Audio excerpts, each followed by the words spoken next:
నమస్తే welcome to STV news ముందుగా ముఖ్యాంశాలు చూద్దాం సచివాలయంలో state investment promotion board meeting SIBP తొలి సమావేశం 33,966 ఉద్యోగాలు కల్పించే 85,000 కోట్ల రూపాయల పెట్టుబడులకు ఆమోదం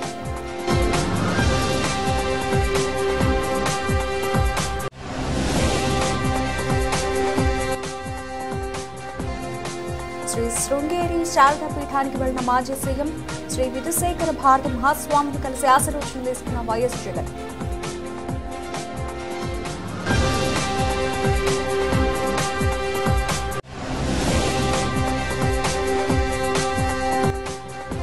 బుధవారం ఉదయం 9 గంటలకు ప్రారంభమైన ఏపీ అసెంబ్లీ సమావేశాలు ప్రశ్నోత్తరాల సమయం అనంతరంలో పలు అంశాలపై కొనసాగుతున్న చర్చ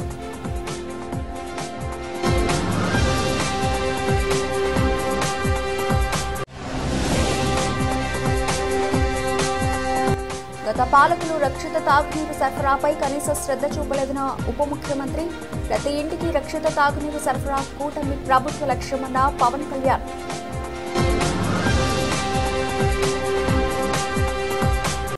దేశంలో పెట్టుబడుల కోసం రాష్ట్రాల మధ్య తీవ్రమైన పోటీ ఉందని ఆ పోటీని తట్టుకుని రాష్ట్రానికి పెట్టుబడులు సాధించేలా అధికారులు పనిచేయాలని ముఖ్యమంత్రి నారా చంద్రబాబు నాయుడు అన్నారు. గత ప్రభుత్వ విధానాల వల్ల 5 సంవత్సరాలు పెట్టుబడులు రాలేదని ఒప్పందాలు చేసుకున్న వాళ్లు కూడా గత ప్రభుత్వ తీరుతో వెనక్కి వెళ్లిపోయారని అన్నారు. ప్రభుత్వ టెర్రరిజంతో పారిశ్రామికవేత్తలు పారిపోయారని సీఎం గుర్తు చేశారు. ప్రభుత్వాలు తెచ్చే పాలసీలు సమాజంపై అత్యంత ప్రభావం చూపుతాయని, పరిశ్రమల వర్గాల అవసరాలు, కంపెనీల మంచి చెడులు కూడా ప్రభుత్వాలు చూసి పాలసీలు రూపొందించాలని సీఎం అన్నారు. రాష్ట్రానికి పెట్టుబడులు పెట్టడానికి వచ్చే వారికి గౌరవం ఇవ్వాలన్నారు. వారికి అన్ని రకాలుగా అధికారులు సహకరించాలని సీఎం సూచించారు. పెట్టుబడులు పెట్టే వారిని ప్రోత్సహించేలా ప్రభుత్వంలోని ప్రతి ఒక్కరూ పనిచేయాలని, దానివల్ల మన యువతకు ఉద్యోగ ఉపాధి అవకాశాలు లభిస్తాయని సీఎం అన్నారు. ఏ పాలసీ తయారు చేసినా ప్రజా ప్రయోజనాలతో పాటు పారిశ్రామికవేత్తల గురించి ఆలోచించాలని, అప్పుడే పోటీని తట్టుకునే పెట్టుబడులు సాధించవచ్చని సీఎం అన్నారు. ఒక పెట్టుబడిపై చర్చ మొదలైతే దాన్ని సాకారం చేసే వరకు ట్రాక్ చేసి దాన్ని ఫలవంతం చేయాలని సూచించారు. సచివాలయంలో మంగళవారం సీఎం చంద్రబాబు అధ్యక్షతన state investigation promotion board meeting జరిగింది. ప్రభుత్వం ఏర్పడిన తర్వాత జరిగిన తొలి మీటింగ్లో పలు పెట్టుబడులు ఒప్పందాలపై చర్చించారు. రాష్ట్రంలో గడిచిన 5 నెలల్లో వివిధ పెట్టుబడులు ప్రతిపాదనలు, ఒప్పందాలు, వాటి ప్రోగ్రెస్ పై సమీక్ష జరిపారు. మొత్తం 10 సంస్థలకు సంబంధించి 85,083 కోట్ల రూపాయల పెట్టుబడులకు ఎస్ఐపిబి ఆమోదం తెలిపింది. ఈ పెట్టుబడుల ద్వారా 33,966 ఉద్యోగాలు రానున్నాయి.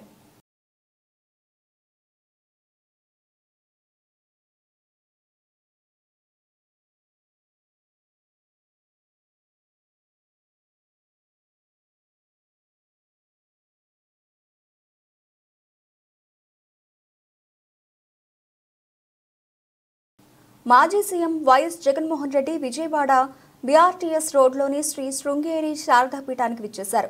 శ్రీ విధుశేఖర భారతి మహాస్వామిని కలిసి ఆశీర్వచనం పొందారు. సుమారు గంటన్నర సమయం శ్రీ విధుశేఖర భారతి మహాస్వామితో మాట్లాడారు.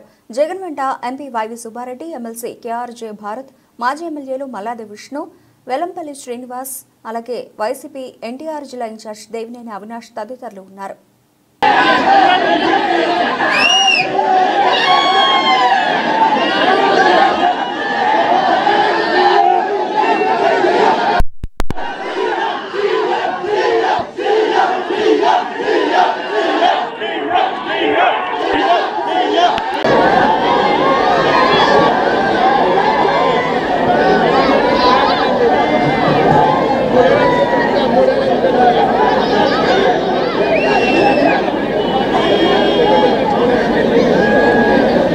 ఆంధ్రప్రదేశ్ అసెంబ్లీ బడ్జెట్ సమావేశాలు బుధవారం ఉదయం 9 గంటలకు ప్రారంభమయ్యాయి. ముందుగా ప్రశ్నోత్తరాల సమయం కొనసాగుతోంది. తర్వాత కొన్ని కీలక బిల్లులను ప్రభుత్వం ప్రవేశపెట్టనుంది. ప్రశ్నోత్తరాలు, ఇళ్ల స్థలాల పంపిణీలో అవకతవకలు, పశుసంవర్ధక శాఖలో ఐస్ లైన్ రిఫ్రిజిరేటర్ల కొనుగోలు, ఓడరేవులు, ఫిషింగ్ హార్బర్లు, గోదావరి పుష్కరాలు, ఆదోని ఆటోనగర్ అభివృద్ధి, ఎన్టీఆర్ సృజల స్రవంతి పథకం, విశాఖ డైరీ, రాష్ట్రంలో క్రీడా మైదానాలు, పేదలందరికీ ఇళ్లు, రాష్ట్రంలో జనరిక్ మందుల తదితర అంశాలపై చర్చ జరగనుంది.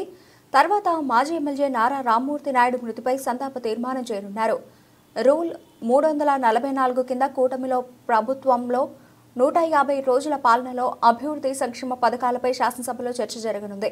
ఆంధ్రప్రదేశ్ ఎక్సైజ్ చట్ట సవరణ 2024 ఏపీ ఎక్సైజ్ ఇండియన్ ఫారెన్ మెడ్ లిక్కర్, ఫారెన్ మెడ్స్ లిక్కర్ చట్ట సవరణ బిల్లు, ద్రవ్య వినిమయ బిల్లు, ఆంధ్రప్రదేశ్ మున్సిపల్ చట్ట సవరణ తదితర బిల్లులను ప్రభుత్వం ప్రవేశపెట్టనుంది. తర్వాత విశాఖ రిషికొండపై నిబంధనలకు విరుద్ధంగా నిర్మించిన భవనాలపై సభలో స్వల్పకాలిక చర్చ జరగనుంది. కాగా నూతన మద్యం పాలసీపై సభలో మంత్రి కొల్లు రవీంద్ర స్టేట్మెంట్ ఇవ్వనున్నారు.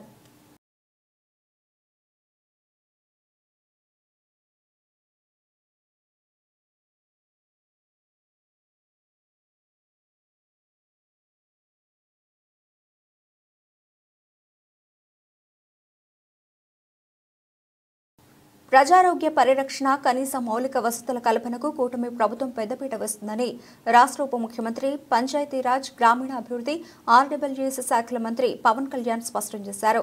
గత ప్రభుత్వం గ్రామానికి 4 లక్షల రూపాయలు ఖర్చు చేసి ఉంటే ప్రజలకు రక్షిత తాగునీరు అంది ఉండేది. అది కూడా చేయకుండా నిర్లక్ష్యం వహించడంతో రంగుమారిన నీరు పంపుల ద్వారా వెళ్లే పరిస్థితి నెలకొందన్నారు. ప్రజలకు స్వచ్ఛమైన నీరు అందించడంపై ప్రత్యేక దృష్టి పెట్టామన్నారు. ఇటీవల పల్లె పండుగ కార్యక్రమంలో గుడివాడ ఎమ్మెల్యే వెనిగండ్ల రాము తమ నియోజకవర్గంలో రంగుమారిన నీటి సరఫరా సమస్యను ఉప ముఖ్యమంత్రికి తెలియజేశారు. ఈ సమస్యను తక్షణమే పరిష్కరించాలని ఆర్డబ్ల్యూఎస్ అధికారులను ఆదేశించారు. ఇందుకు అనుగుణంగా అక్కడ చర్యలకు ఉపక్రమించి నీటి పరీక్షలు నిర్వహించి గ్రామాల్లో ఫిల్టర్ బెడ్స్ మార్చారు. 3.3 కోట్ల రూపాయల నిధులు ఇందుకు వ్యయం చేశారు. ఈ క్రమంలో పంచాయతీరాజ్, గ్రామీణాభివృద్ధి శాఖ commissioner Shri Krishna Teja RWS engineering అధికారులతో సమీక్షించారు. ఈ సందర్భంగా గుడివాడ నియోజకవర్గం వలివర్తిపాడు గ్రామంలో నిర్వహణ పనులకు ముందు, తర్వాత ఉన్న జలాల శాంపిళ్లను చూపించారు. ఫిల్టర్ బెడ్ నుంచి ఫిల్టర్ అయ్యి వాటర్ బయట ఇది కూడా ఫిల్టర్ బెడ్ దాని మీద ఇసుకేస్తారు. దీని మీద ఇసుకేస్తారా? అంటే 3-4 లేయర్స్ వస్తుంది. ఇప్పుడు ఇసుక మార్చకపోవటం వల్ల అది పనిచేయదు సార్. ఇంకా ఇసుకని ఎప్పటికప్పుడు రెగ్యులర్గా మారుస్తూ ఉంటాం. మామూలు టైం ఎంత? 1 year?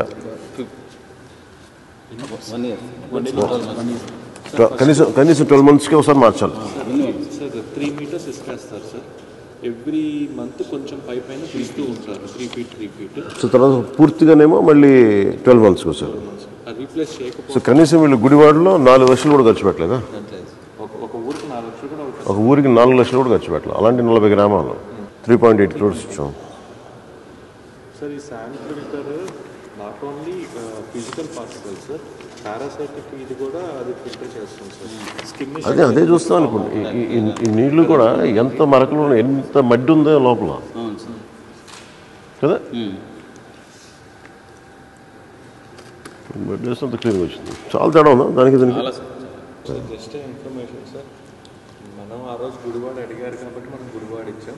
This is for the entire state. ఇది ఎంటైర్ స్టేట్కి ఫిల్టర్ అనేది లాస్ట్ 4-5 ఏళ్ళలో మార్చలేదు సార్.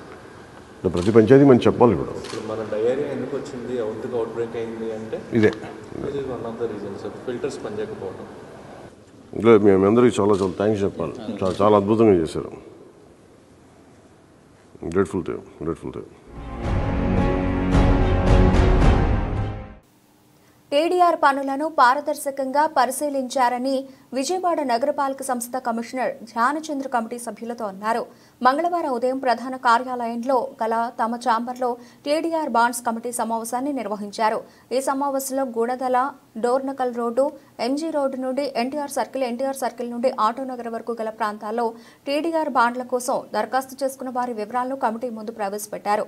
ఈ సందర్భంగా కమిషనర్ మాట్లాడుతూ రోడ్లను అభివృద్ధి చేసే ప్రణాళికలో భాగంగా మాస్టర్ ప్లాన్ ప్రకారం స్థలం లేదా నిర్మాణం కోల్పోయిన ప్రజలు ఆన్లైన్లో దరఖాస్తు చేసుకున్న వారికి టీడీఆర్ బాండ్లు ఇచ్చేందుకు ఈ కమిటీని నిర్వహిస్తున్నట్లు తెలిపారు. ఈ కమిటీ ద్వారా రోడ్ డెవలప్మెంట్ ప్లాన్ కొరకు మాస్టర్ ప్లాన్ ద్వారా వారు ఎంత ప్రదేశం కోల్పోయారో ఆ ప్రదేశం యొక్క మార్కెట్ విలువ ఆధారంగా కమిటీ సభ్యుల అంగీకారంతో టీడీఆర్ బాండ్లను విడుదల చేస్తామని తెలిపారు.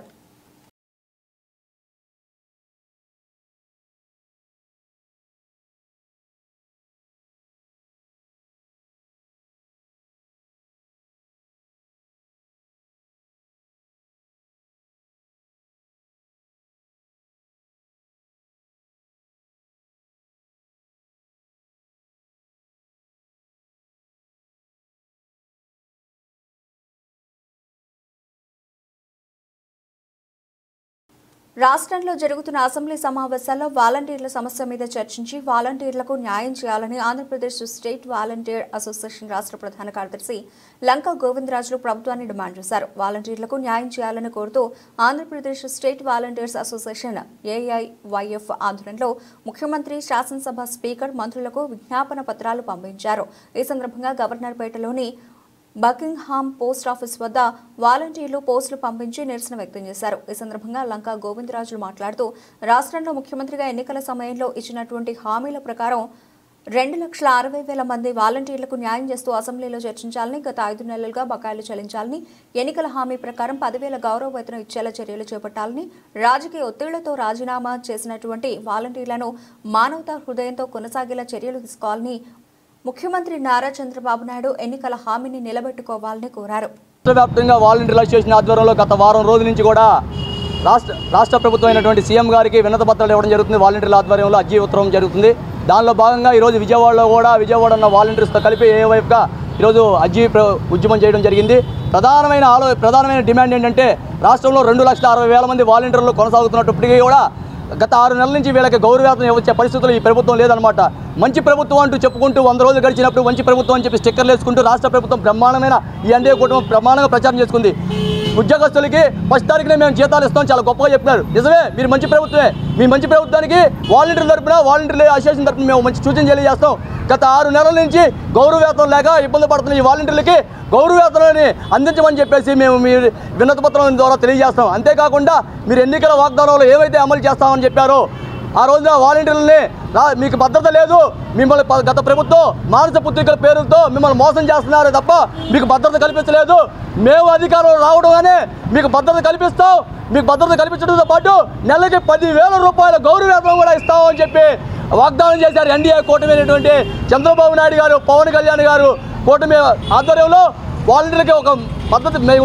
మినిస్టర్ నారా చంద్రబాబు నాయుడు గారికి, డిప్యూటీ సీఎం అయిన పవన్ కళ్యాణ్ గారికి మా వాలంటీర్స్ అసోసియేషన్ తరఫున మా వేదన చెప్పుకుంటున్నామండి. మీరు మరి గతంలో ఎన్నికల ముందు మాకైతే హామీ ఇచ్చారు, మీకు ఉద్యోగ భద్రత ఇస్తాము, మీ గౌరవ వేతనాన్ని 5,000 నుంచి 10,000 చేస్తామన్నారు. మీరు మా ఉద్యోగ భద్రత కల్పించాలని మేము అడుగుతున్నామండి. మరి గత 6 నెలల నుంచి మేము మీకోసం వెయిట్ చేస్తున్నాము, ఎప్పుడు ఏ న్యూస్ ఇస్తారని. మీరు రోజు రోజుకి అట్లాగే క్యాబినెట్ మీటింగ్లో ఇస్తామంటున్నారు. మరి మా హామీని మాకు నెరవేర్చాలని అడుగుతున్నాము. మేమైతే నిరసనగా వెళ్తున్నాము గత 2 నెలల నుంచి. కానీ మాకు ఉద్యోగ భద్రత కల్పించని ఎడల మా గౌరవ వేతనాన్ని మాకు చెల్లించకపోతే మరి ముందు ఇంకా మేము వాలంటీర్లు మరి కట్టుదిట్టమైన నిరసనలే చేద్దాం అనుకుంటున్నామండి. మరి మా యందు దయ ఉంచి మాకు ఇచ్చిన హామీని మీరు నెరవేరుస్తారని మా 2,60,000 మంది వాలంటీర్ తరఫున నేను సమయంగా మిమ్మల్ని వేడుకుంటున్నానండి. మరి మాకు ఉద్యోగ భద్రత కల్పిస్తారని మా సమక్షంలో మిమ్మల్ని వేడుకుంటున్నాము. మమత. ఏపీలో బీసీ కులగణన జరిగే వరకు బీసీలందరూ ఒక వేదిక ద్వారా ప్రభుత్వంపై రాజీ లేని పోరాటం చేయాలని బీసీ నేతలు పిలుపునిచ్చారు. బీసీ సంఘం సమన్వయ సదస్సులో బీసీ నేతలు పూర్ణచంద్రరావు, పరంజ్యోతి మాట్లాడారు. అన్ని రాజకీయ పార్టీలు బీసీలను అధికారం కోసం వాడుకుని తర్వాత వాళ్లు నోళ్లు నొక్కుతున్నారన్నారు. వివిధ పదవుల్లో ఉన్న బీసీ నేతలు అసెంబ్లీ, పార్లమెంట్, రాజ్యసభ తదితర సభల్లో మిగతా బీసీల గురించి మాట్లాడే పరిస్థితి లేదన్నారు. ఆయా పార్టీలు ఈ నేతలను మిగతా బీసీల గురించి మాట్లాడే హక్కు ఆ బీసీ నేతలకు లేకుండా కట్టడి చేశారన్నారు. ఏపీలో కులగణన జరిగితేనే బీసీల బలం తెలుస్తుందన్నారు. బీసీలందరూ ఒక వేదిక ద్వారా కులగణన జరిగే వరకు పోరాటం చేయాలని బీసీ నేతలు పిలుపునిచ్చారు. కులగణాన్ని జరిగితేనే 56% జనాభా ఉన్న బీసీలకు న్యాయం జరుగుతుందన్నారు. ఈరోజు బీసీ సమన్వయ కమిటీ ఆంధ్రప్రదేశ్ తరపున ఈ టౌన్ హాల్, ఈ ప్రెస్ క్లబ్లో సమావేశం ఏర్పాటు చేయడం జరిగింది. ముఖ్యంగా ఈ రాష్ట్రంలో కులగణన జరిపించాలనేటువంటి ఉద్యమాన్ని నడుపుతున్నటువంటి బీసీ సమన్వయ కమిటీ ఆ ఉద్యమానికి బహుజన సమాజ్ పార్టీ పూర్తి మద్దతు ఇస్తూ ఉన్నది. దీనిలో భాగంగా ఈ రోజున ఎన్టీఆర్ జిల్లాలో బీసీ సమన్వయ కమిటీ జిల్లా కమిటీని రాష్ట్ర అధ్యక్షులు, బీసీ సమన్వయ కమిటీ అధ్యక్షులు పూర్ణచంద్రరావు గారు ప్రకటించి ఉన్నారు. రాబోయేటువంటి కాలంలో ఈ ఎన్టీఆర్ జిల్లా నుండి బీసీ ఉద్యమాన్ని ముందుకు నడిపించడానికి ఒక కమిటీని 11 మందితో అన్ని కులాలతో ఉన్నటువంటి కమిటీని ఈ రోజున ఏర్పాటు చేయడం జరిగింది. మరి ఈ బీసీ సమన్వయ కమిటీ చేస్తున్నటువంటి ఉద్యమానికి బహుజన్ సమాజ్ పార్టీ ముందుండి అలాగనే మద్దతు ఇస్తూ ఈ కుల జనగణన అనేటువంటిది రాష్ట్రంలో అలాగనే దేశంలో కూడా జాతీయంగా జరిగేటువంటి వరకు ఈ బీసీ ఉద్యమంలో మేము కొనసాగుతామని తెలియజేస్తూ ఉన్నాం. అంతేకాదు మరి ఇప్పుడు ఈ రాష్ట్రాన్ని వెళ్తున్నటువంటి చంద్రబాబు నాయుడు గారి యొక్క ప్రభుత్వం ఖచ్చితంగా బీసీ కులగణన అనేటువంటిది చాలా ముఖ్యమైన అంశం. కాబట్టి ఈ రాష్ట్రంలో బీసీ పార్టీ అని చెప్పుకున్నటువంటి తెలుగుదేశం పార్టీ ఈ రాష్ట్రంలో బీసీ కులాలు ఎంతమంది ఉన్నారో అనేటువంటి విషయం వాళ్ళ సంఖ్య తప్పకుండా తెలియజేయాల్సిన అవసరం ఉన్నది. మరొక పక్కన తెలంగాణలో మరి కుల జనగణన అనేటువంటి రాష్ట్ర ప్రభుత్వం జరిగిస్తూ ఉన్నది. తర్వాత ఈ ఆంధ్రప్రదేశ్ రాష్ట్రంలో ఖచ్చితంగా ఇక్కడ కూడా కుల జనగణన అనేటువంటిది రాష్ట్ర ప్రభుత్వం చేపట్టాలి. మరి దానికోసం అది సాధించేంత వరకు ఈ పోరాటం. నమస్కారం. ముఖ్యంగా ఈరోజు బీసీ సమన్వయ కమిటీ ఎన్టీఆర్ జిల్లా ఏర్పాటు చేసుకోవటం కోసం ఈ సమావేశాన్ని ఏర్పాటు చేసుకోవటం అయింది. ఈ రాష్ట్రంలో బీసీల గురించి పట్టించుకునేటటువంటి రాజకీయ పార్టీలు ఇవి కూడా లేవు. అన్ని రాజకీయ పార్టీలు కూడా బీసీలని వాడుకోవటానికే ప్రయత్నం చేస్తున్నాయి తప్ప వారికి ఉపయోగపడే విధంగా ఎక్కడా లేదు. అలానే బీసీల నుంచి వివిధ పార్టీల్లో ఎన్నిక కాబడినటువంటి ప్రజాప్రతినిధులు, బీసీ ప్రజాప్రతినిధులు, అలానే బీసీ నామినేటెడ్ పోస్టులు సాధించిన వాళ్ళు కూడా బీసీల గురించి ఏమాత్రం కూడా మాట్లాడలేని స్థితి ఏర్పడింది. ఆ పార్టీలు ఇచ్చిన ఏజెండాలు, ఆ పార్టీలు ఇచ్చిన మాటలు తప్ప బీసీలు ఏ విధమైన పరిస్థితిలో ఉన్నారు, బీసీల పరిస్థితి ఏమిటి, నేను బీసీలో పుట్టాను, నా బీసీ జనాభా ఇంతవరకు నాకు తెలియదే ఈ రాష్ట్రంలో అని ఒక ఎమ్మెల్యే కానీ ఒక మంత్రి కానీ ఎప్పుడూ కూడా అనుకోలేదు. ఎప్పుడూ కూడా శాసనసభలో కానీ రాజ్యసభలో కానీ ఎక్కడ కూడా మాట్లాడుతున్న పరిస్థితులు లేవు. మా బీసీ ప్రతినిధులే అటువంటి పరిస్థితుల్లో బీసీ సంఘాలు ఎన్నో, అన్ని బీసీ సంఘాలు ఈ రాష్ట్రంలో చాలా బీసీ సంఘాలు ఉన్నాయి.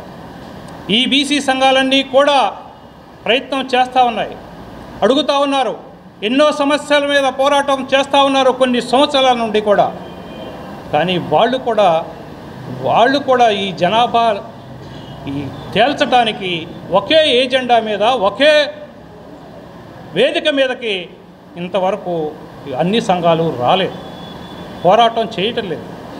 మా బీసీ సంఘాల్లో పనిచేసినటువంటి మా లాంటి వ్యక్తులందరికీ కూడా ఏదో ఒక పదవి ఇచ్చి, మా బీసీ సంఘాల్లో పనిచేసినటువంటి ప్రెసిడెంట్లకి సెక్రటరీలకి మేము ఏదో ఒక్కొక్క సంఘం పెట్టుకున్న వాళ్ళకందరికీ కూడా మీ సంఘానికి ఇది ఇస్తాను, మీ సంఘానికి ఇది ఇస్తానని చెప్పి ప్రలోభ పెట్టి ఈ రాజకీయ పార్టీలు, ఈ ఆధిపత్య కులాలు ఎవరైతే ఉన్నారో వీళ్ళందరూ కూడా మమ్మల్ని మోసం చేస్తూ ఉన్నారు.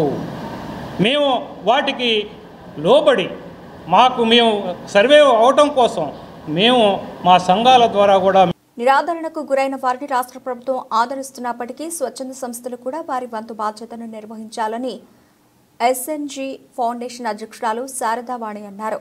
ఇలాంటి వారికి సేవలు అందించడానికి తమ సంస్థ ఎప్పుడు ముందంజలో ఉంటుందన్నారు. నగరపాలక సంస్థ వెహికల్ డిపో సమీపంలో ఉన్న విఎంసీ వసతి గృహంలో రూట్స్ హెల్త్ ఫౌండేషన్ అలాగే ఎస్ఎన్జీ ఫౌండేషన్ సంయుక్త ఆధ్వర్యంలో ఉచిత వైద్య శిబిరం ఆవరణలో మొక్కలు నాటే కార్యక్రమాన్ని నిర్వహించారు. అలాగే ఎస్ఎన్జీ ఫౌండేషన్ వ్యవస్థాపక అధ్యక్షురాలు శారదావాణి ఇక్కడ ఆశ్రయం పొందుతున్న వారికి పండ్లు, స్వీట్లు పంపిణీ చేశారు. ఏ విధంగా ఇక్కడ వారికి వైద్య శిబిరం ద్వారా వైద్య పరీక్షలు, ఉచితంగా మందులు పంపిణీ చేశారు. అలాగే ఈ సందర్భంగా ఆమె మాట్లాడుతూ తమ సంస్థ ప్రభుత్వం ఇచ్చేస్తున్న సేవల్లో భాగంగా తమ సంస్థ ద్వారా అవకాశం మేరకు సేవా కార్యక్రమాలను చేసినట్లు తెలిపారు. ఆశ్రయం పొందుతున్న వారిని దృష్టిలో పెట్టుకుని మంచి వాతావరణాన్ని ఏర్పాటు చేసేందుకు ఆవరణలో ప్రత్యేకంగా మొక్కలు నాటుతున్నట్లు తెలిపారు. రూట్స్ హెల్త్ ఫౌండేషన్ అధ్యక్షులు డాక్టర్ విజయభాస్కర్ మాట్లాడుతూ తమ ఫౌండేషన్ ద్వారా ఇప్పటివరకు సేవా కార్యక్రమాలను వివరించారు. VMC UCT project director P Venkaiah మాట్లాడుతూ భవిష్యత్తులో 2 వసతి కేంద్రాలను నిర్మిస్తున్నట్లు తెలిపారు. కేంద్ర రాష్ట్ర ప్రభుత్వాల నిధుల సాయంతో నగరంలో 2 వసతి కేంద్రాలను నిర్మించేందుకు అవసరమైన స్థలాన్ని సేకరిస్తున్నట్లు తెలిపారు. స్వచ్ఛంద సంస్థలు కూడా వీఎంసీ వస్తే కేంద్రాల్లో ఉన్న వారిని అన్ని విధాలుగా ఆదుకోవాలన్నారు. నేను కొత్తగా project officer urban community development UCD విభాగానికి సంబంధించి మున్సిపల్ కార్పొరేషన్లో కొత్తగా జాయిన్ కావడం జరిగింది. జాయిన్ అయిన వెంటనే ముందు ఈ యొక్క వసతి గృహాలు ఏదైతే ఉన్నాయో ఈ యొక్క షెల్టర్ ఫర్ అర్బన్ హోమ్లెస్ అంటే మామూలుగా మనకు ఉండేటువంటి నిరాశ్రయులకు బాబు ఎవరు మాట్లాడద్దు అక్కడ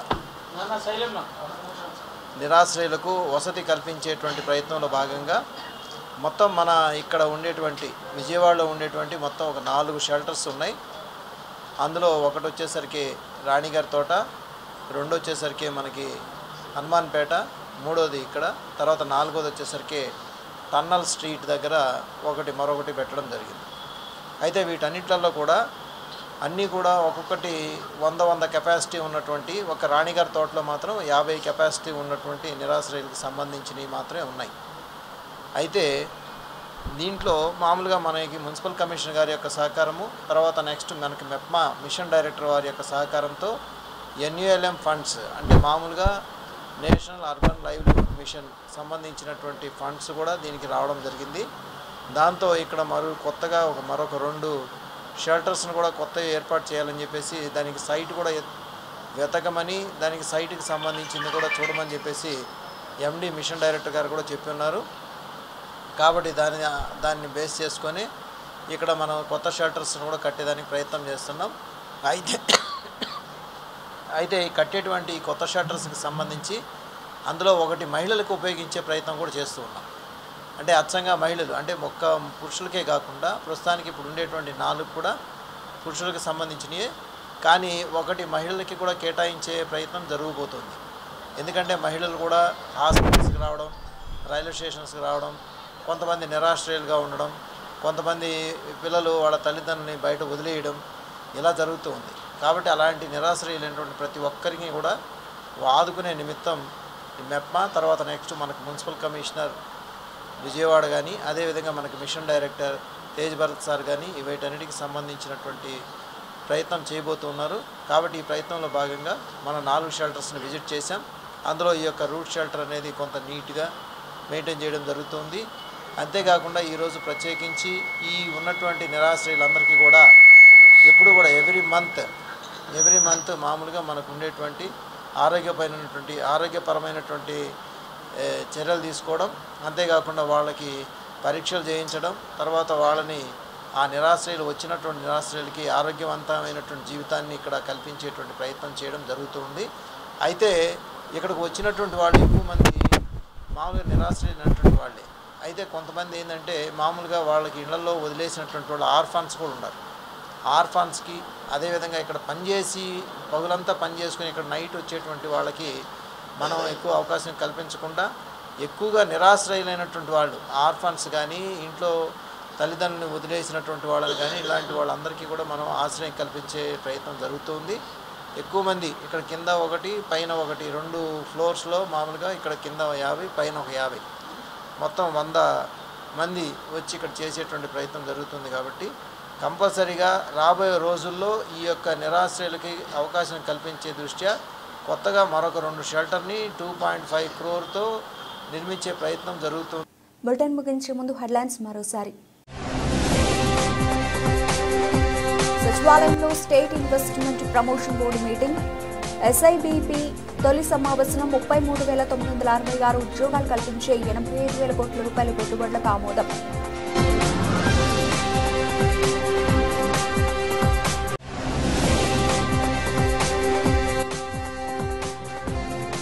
శ్రీ శృంగేరి శారదా పీఠానికి వెళ్లిన మాజీ సీఎం శ్రీ విధుశేఖర భారత మహాస్వామిని కలిసి ఆశీర్వచనం తీసుకున్న వైఎస్ జగన్.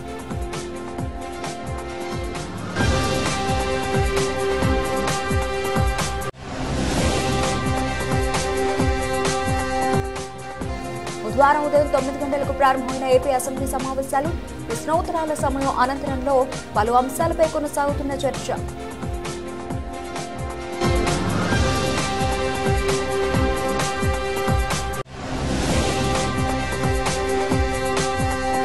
గత పాలకులు రక్షిత తాగునీరు సరఫరాపై కనీస శ్రద్ధ చూపలేదన్న ఉప ముఖ్యమంత్రి. ప్రతి ఇంటికి రక్షిత తాగునీరు సరఫరా కూటమి ప్రభుత్వ లక్ష్యమన్న పవన్ కళ్యాణ్.